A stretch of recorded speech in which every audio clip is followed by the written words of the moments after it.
Good afternoon. Lots to discuss today. Let me first thank our team, the Deputy Attorney General, Eileen Meskel, the Solicitor General, Mike Skold, who I might have called a big brain constitutional knife fighter this week, our Section Chief of our Environment Section, Matt Levine. Lots of work being done upstairs in the Office of the Attorney General and in Attorney General offices across the country. We're 24/7 right now. And so let me first stay talking about the President's lawless and unconstitutional effort to freeze all federal funding. I'll remind all of you that he made this announcement through an informal memorandum by the acting director of the Office of Management and Budget last Monday night. We sued on Tuesday and we got a temporary restraining order. Here it is on Friday. And this order is broad and unambiguous that their effort to freeze all federal funding without authority is unlawful and unconstitutional. And a federal judge in federal court in Rhode Island said, you can't do that. And we have to maintain the status quo, and that all attempts to freeze federal funding are hereby stopped and enjoined, and they can't take a step further. I said during that press conference last Tuesday with the governor and members of the congressional delegation that up until that moment, we had seen actual freezes of federal funding. And in fact, during that day, the Head Start portal for the state of Connecticut was frozen. Okay, so education funding was frozen. Family supports was frozen. Medicaid, the Medicaid portal was frozen on that day. People couldn't get access to Medicaid payments for the state of Connecticut. So defunding health care, defunding funding for children and education and teachers and family supports. And as we know, with their blanket funding freeze, they mean to defund the police and defund law enforcement and to make Connecticut less safe. So this order could not be more broad. Here it is again. But now we know in the last week that they continue to act in defiance of this order. At stake is more than $3 trillion in federal assistance, but we know right now, this minute, that they are still in defiance and non-compliance with this order. There's roughly $535 million in federal funding related to the U.S. Environmental Protection Agency. That includes funding awarded through programs like Solar for All, the Climate Pollution Reduction Grant Heat Pump Coalition, and the Climate Pollution Reduction Planning Grant. These are all federal programs that have been authorized by Congress pursuant to the United States Constitution and the Spending Clause. What does that mean? That means only Congress has the power to appropriate money and to authorize spending. And the executive, the president, can't unilaterally decide not to spend that money or to cut it off or to block it or to freeze it. We know right now that Connecticut DEEP, the Department of Energy and Environmental Protection, is unable to access federal funds at this very minute. And so we believe that the federal government, the Trump administration, is in non-compliance with this court order. And so we have moved in federal court in Rhode Island to enforce the terms of this restraining order. The judge, we just filed it, and the judge already entered an order that the federal government must respond by Sunday. So we will hear, because this is an emergency motion for enforcement. So in response to the emergency motion to enforce the temporary restraining order, the federal government must respond by Sunday. We also moved for a permanent injunction. So just to be clear, we have a temporary restraining order. That's something you get quickly on a temporary basis.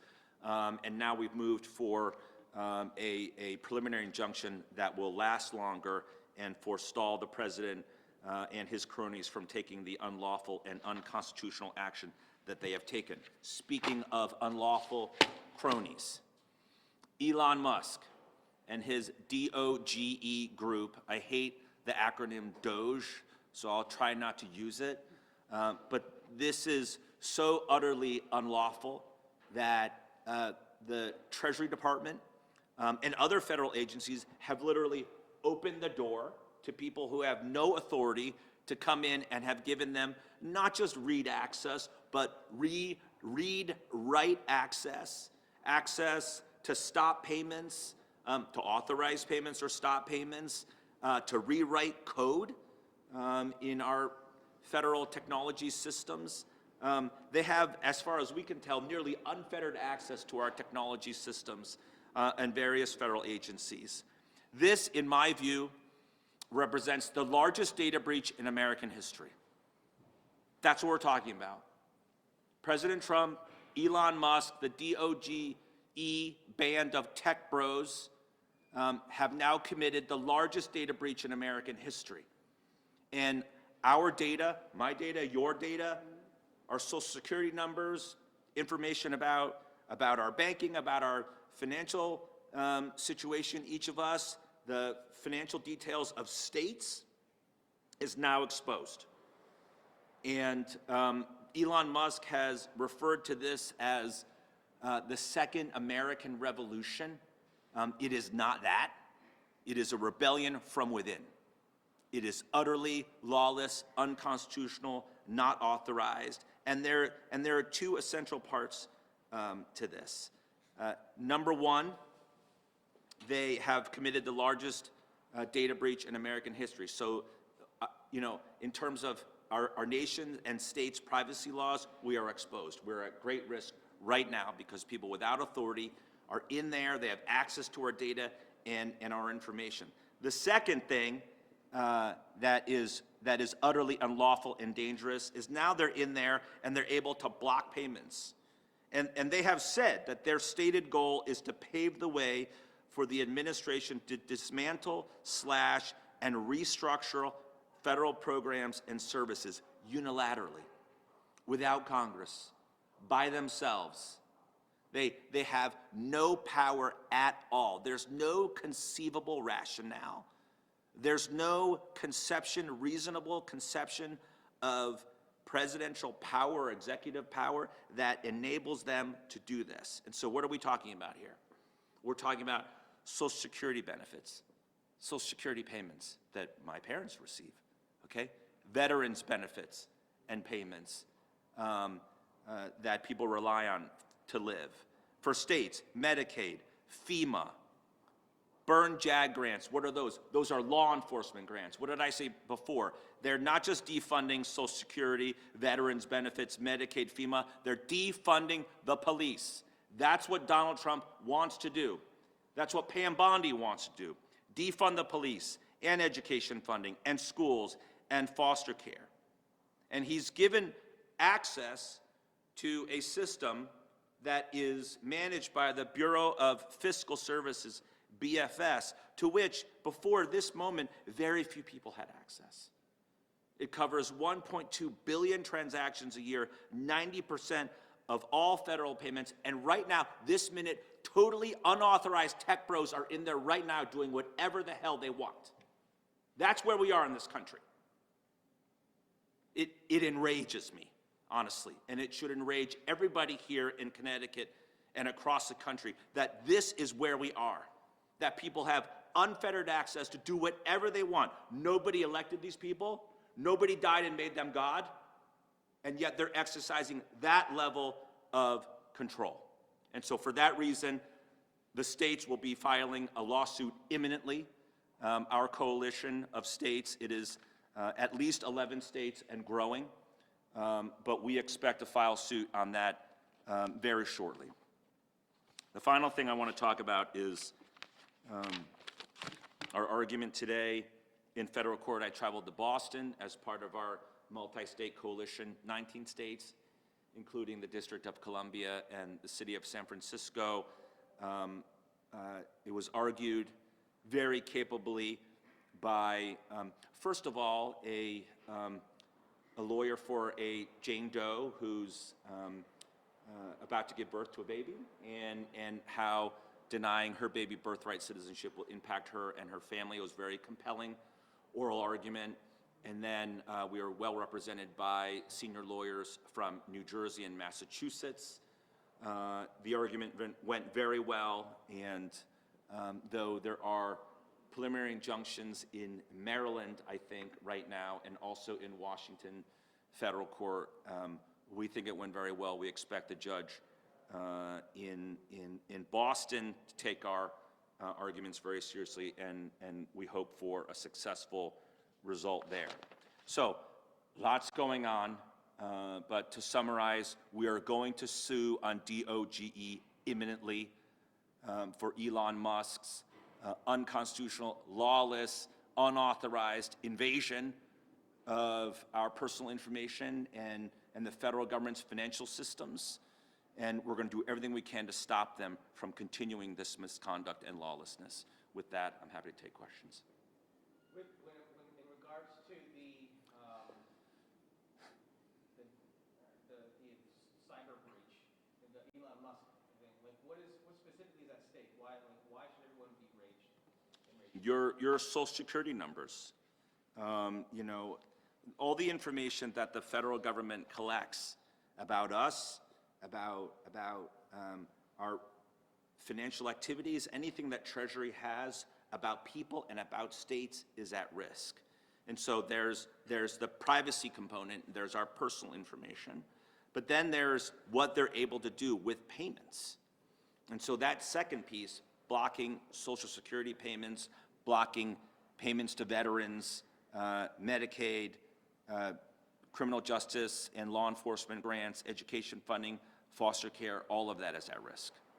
And when you say the unauthorized tech bros, do you have anyone specific? Are there any, colleagues of Musk's, whether it be, I don't know, like Zuckerberg type involvement, or are these more his own? So speaking for myself, I really only know what all of us are reading in the paper, that there's this small group of guys under 25 that are Elon's bros, and they're in there doing God knows what. Can you imagine if Governor Lamont or I said, hey guys, I have some friends who run some tech company down the street in West Hartford, and we're gonna just let them ransack DRS, do whatever. Oh, and by the way, they're not just looking at the files in the file cabinets, they could do whatever in the computer systems. Just have at it. I mean, how long would I last as Attorney General? Eileen would have to take over because people would have my head. Right. It's outrageous. And that's exactly what's happening in the most sensitive, important, computerized financial records in the world, in the United States Treasury. And what are you sort of fighting for when it comes to the people listening in Connecticut, or maybe they're agreeing with you? What sort of are you hoping comes from the lawsuit, other than, of course, winning that part? So a couple things. I'm really concerned about what they're doing with this information. So, okay, yeah, it's one thing to have some 25-year-old in there who's, a computer savvy or an accomplished hacker or whatever their skills are, messing around, having a good time, okay? Maybe they mess with some people by delaying or stopping payments. Maybe they access some data files. But what I'm really concerned about is, what are they doing? I think it's much bigger than that. What are they doing with this information? So is the richest man in the world taking this information out for himself, his companies, so he can be even richer? Is this information being taken out and sold to other people? Will it end up on the dark web? I spend a lot of time behind this podium in this building talking to people about scams, how to protect themselves from scams, right? And how do scammers get at us? They get access to sensitive information about us, they get our Social Security numbers, they get our credit card numbers, they get biometric information, they get information about our purchasing patterns, and then they come after us, and they construct scams around that. So now, we've got the largest data breach in American history, where they've now penetrated the United States Treasury. They're gonna take that information out and put it out in the ether. Scammers are gonna be, going out of their minds and coming after us. Supercharged, turbocharged, whatever the word is, it will be so hard to stop them because they will have so much information at their disposal. And then of course, I'm really concerned about people that rely on payments to live. If you're a veteran living check to check, relying on a check from the VA, or if you're a senior citizen and you're relying on your Social Security check, and rebels within DOGE and that are now in the Department of Treasury decide that they want to make some point and they want to dismantle entitlement programs and cut you off and cut your grandmother or grandfather off from receiving payments. I thought I turned my ringer off. Then what are people supposed to do in Connecticut if they can't get their checks? Starve? Not pay for medicine? I don't have $15, $20, $50, $100 for my copay. I need my medicine now. What happens to those people? This is why I say this administration, they just don't care. They just don't care. They are capable of great cruelty. And I said the other day, it might have sounded a little dramatic when I said it the first time, that they don't just mean to make a point or a political statement or move our country in a different philosophical direction. I think they mean to hurt us. I think they mean to hurt us. Just one quick question. With the lawsuit, let's say everything goes your way, what would that eventually end up doing with that? Stop them from doing it. Just kick them out. Kick them out, okay? We need to get to the bottom of what's happened to the data that they have already accessed. They got to get out of there. We've got to bar them from doing that, and they have to follow the law. And by the way, Congress needs to do its job, because Congress has the right and the prerogative under the Constitution to spend money and to appropriate money. And so far, I haven't heard a ton. I've heard from Democratic leaders, but I haven't heard from Republican leaders objecting to this unconstitutional seizure of the federal spending power and the spending clause that belongs to Congress, because that's what it is. It's a hijacking. And just to clarify one more time, when you say DOGE, does that include Elon Musk or just? Yes. And so I'm clear as well, the biggest concern here with that data is not that there's been evidence of anything yet, but the worry is, opening Pandora's box, what could happen with that? Well, anecdotally, I think we have a sense that there's already great damage being done. But we need to know more. That's part of this lawsuit, which is to get them out of there as soon as possible, but also to conduct an investigation so we understand how far this goes. And the people that have access to pretty much everything right now, they're not, are they officially federal employees, or are they just random? As far as I'm concerned, they're unauthorized, and their actions are, as we say, ultra-virus. They don't have any authority to do what they're doing. To the extent that the president, hour by hour, makes up justifications, stop, okay? They have no right to be there. And this will be different than, say, another sector of the cabinet, in your opinion, because of the lack of qualifications that you say? Well, let me say this. The Constitution and the Appointments Clause says quite clearly that federal officials in general terms, but senior federal officials, meaning cabinet officials and people that exercise a significant authority, have to be confirmed by the United States Senate with the Senate's advice and consent, okay? And Elon Musk did not go through that process. By the way, Tom Homan didn't go through that process either, okay? And the tech bros didn't either. And they're not doing anything if not exercising great power and control right now over our nation's financial system. Any other questions? When it comes to, now switching gears to the federal funding for the restraining order, that should be restraining order, like what happens if the organization, the presidential administration just kind of says by Sunday, you know, like, we're just gonna toss this out, and they just continue to do what they want to do, what happens at that point? That's called a constitutional crisis. That's where we are, folks. We're not on the precipice of a constitutional crisis, we're in one. That's why Connecticut's in this fight with 20 plus other states.